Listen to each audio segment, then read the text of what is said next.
আসসালামু আলাইকুম এভরিওয়ান। তো এই ভিডিওতে আমি আজকে একটি হাঁড়ির ডেকোরেশন করতে যাচ্ছি। তো যখন আমি এই হাঁড়ির ডেকোরেশনটি করতে যাই তখন দেখি যে আমার জেসও শেষ হয়ে গেছে। তো তখন আমার জেসও বানাতেও ইচ্ছা করছিল না, যার জন্য আমি এরপরে একটি প্লাস্টিক পেইন্ট ইউজ করি। এই হোয়াইট প্লাস্টিক পেইন্টটা শুকায় যাওয়ার পর আমি এরপরে অ্যাক্রিলিক কালার দিয়ে পেইন্টিং করা স্টার্ট করি। পেইন্টিং করার জন্য এই হাঁড়িটাকে বেছে নেওয়ার একটা কারণ আছে, আর সেটা হলো পানিতে মানি প্লান্ট গাছ প্রোপাগেট করার জন্য আমি একটি জার টাইপ কিছু খুঁজছিলাম।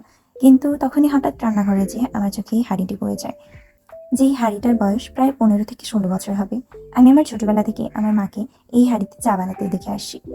হাঁড়িটা নষ্ট হয়ে যাওয়ায় আম্মু এই বিগত 4 থেকে 5 বছর এই হাঁড়িতে চা বানায়নি। এর পরিবর্তে এখানে পানি গরম করছিল, যার জন্য দেখে বোঝা যাচ্ছে এই হাঁড়িটার মধ্যে আয়রন জমে গিয়েছে। তো এই হাঁড়িটা আর ইউজ করার মতোও ছিল না। তো আমি ভাবলাম যে কেন না এইটাকেই আমি আজকে ডেকোরেট করে নিই। নিচের পোর্শনে আমি স্কাই ব্লু হোয়াইট আর একটা পিঙ্ক আর পার্পল দিয়ে যে শেডটা দিই, এটা দেওয়ার পর আমি ততটা স্যাটিসফাইড ছিলাম না। আমার মন মতো হয়নি, যেমনটা আমি চাচ্ছিলাম একটু গর্জিয়াস, একটু আই ক্যাচিং। তো এটা দেখার পর আমি এটাকে 2 দিন এইভাবেই ফেলায় রেখে দিই, কারণ আমি বুঝতেছিলাম না যে কি করব না করব।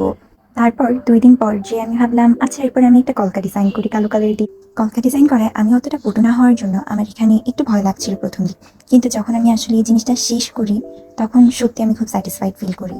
কলকাটা আঁকার পর এটা যেন একটা নতুনই রূপ লাভ করলো। এতটাই মেসমারাইজিং ছিল যে আমি নিজে আধা ঘন্টা তাকিয়েছিলাম, যে ইট ওয়াজ লুকিং সো প্রিটি। যে আমি ফার্স্টে যেটা ভাবতেছিলাম যে আমি ওই শেডটা দিয়ে ভুল কাজ করেছি, পরে মনে হলো যে ওই শেডটা যদি আমি না দিতাম তাহলে আমার কলকাগুলো এত ফুটে উঠতো না। এই হাঁড়িটাতে আমি যেভাবে মানি প্ল্যান্ট সাজাতে চেয়েছিলাম তার জন্য আমার ওপরের পার্টটা দেখা যাওয়ার কথা না, কিন্তু তবুও আমি উপরের পার্টটাতে একটু ডিজাইন করে নিই, উপরের পার্টটা যেন খালি খালি না লাগে, পরবর্তীতে অন্য কিছুতেও যেন আমি এটা ইউজ করতে পারি। তারপর আমি মানি প্ল্যান্টের কিছু ব্রাঞ্চ কেটে নিই, যেগুলো আমি ডেকোরেশনের কাজে ইউজ করব। তো এই তো আমার হাঁড়িটার ফাইনাল লুক। হাঁড়িটার উপরে আমি ভার্নিশ স্প্রে করে নিয়েছি যেন কালারটা লং লাস্টিং হয়। এখন মানি প্ল্যান্টের পাতা রেডি করার জন্য আমি পাতার 2 সাইড থেকে এমনভাবে কেটে নিব যেন পাতার 2 সাইডে সামান্য ডাল থাকে, আর ডাল দুটির মাঝখানে আমাদের শিকড়টি থাকে। সাথে সাথেই হলুদ এবং মরা পাতাগুলোকে ফেলে দিব। তারপর হাঁড়িটির কিনারা জুড়ে আমরা একটির পরে একটি পাতা সাজিয়ে দিব। পরের পাতাটি স্থাপন করার পর যদি আগের পাতাটি নড়ে যায় বা পড়ে যায় তখন সেটাকে আবার ঠিক করে নিতে হবে।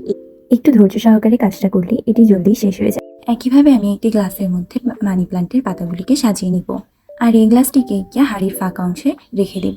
আর পানি ঢালার ক্ষেত্রে প্রথমে গ্লাসটিকে পূর্ণ করে নিতে হবে। গ্লাসটি ভরে গেলে অতিরিক্ত পানি হাঁড়ির মধ্যে পড়তে থাকবে, আর এভাবে আমাদের হাঁড়িটি পানিপূর্ণ হবে। এক্ষেত্রে এটা খেয়াল রাখতে হবে যেন পাতার প্রতিটি শিকড়টা পানির নিচে থাকে।